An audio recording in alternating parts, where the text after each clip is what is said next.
Every day, the Federal Aviation Administration watches over more than 43,000 flights. Its airspace spans more than 5.3 million square miles. And for the past 10 years, not a single person has died in a crash on a U.S. commercial airliner. As the saying goes, the most dangerous part of flying is the drive to the airport. Air travel is safer than it's ever been, but it hasn't always been this way. In fact, it took a tragedy in 2009 to open the public's eyes to one of the biggest dangers of flying: pilot fatigue.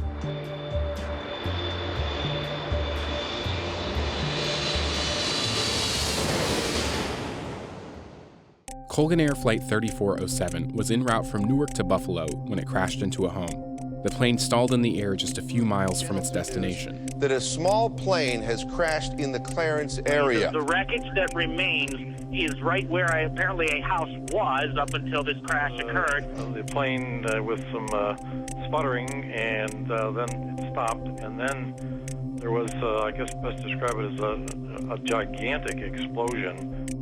All 49 people aboard the plane died. So did a person inside the home. The following National Transportation Safety Board investigation revealed that everything that could have gone wrong did.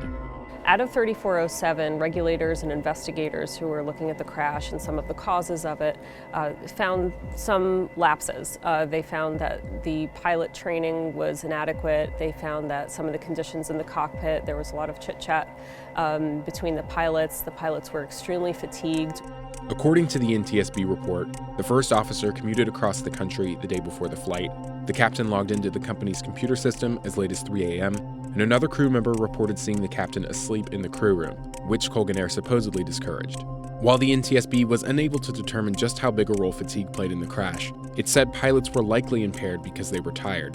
The revelation led to sweeping changes throughout the aviation industry, all around making sure pilots are well rested and in the right frame of mind to take flight. The introduction of Federal Aviation Regulation Part 117 added new training programs, rest regulations, and requirements for pilots before they take to the skies. And these changes have seen real results.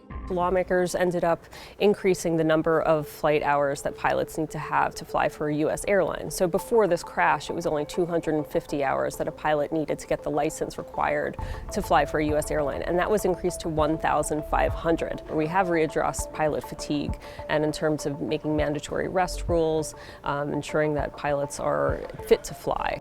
Airline incidents have fallen dramatically in the United States since the implementation of these rules in 2011. The last commercial airline to crash on U.S. soil happened in 2013, when a Shana Airlines Flight 214 hit a seawall while landing at San Francisco International Airport. 3 people died in that crash. But U.S. commercial airlines haven't had a fatal crash since Colgan Air. These rules are still a work in progress. Lawmakers are working continually to improve safety not just for pilots, but for everyone working the flight.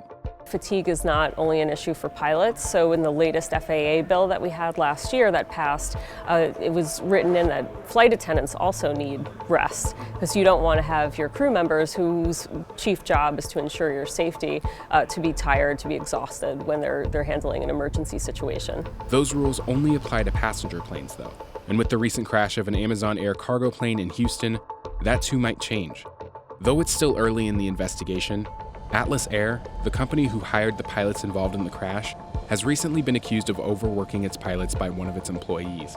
Cargo pilots want the same rest that commercial passenger pilots have. You get just as tired flying a plane with a bunch of iPhones and boxes and other packages and merchandise in the back of your plane as you do with passengers.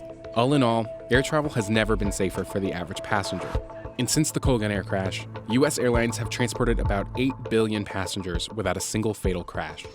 But it took a tragedy to get there.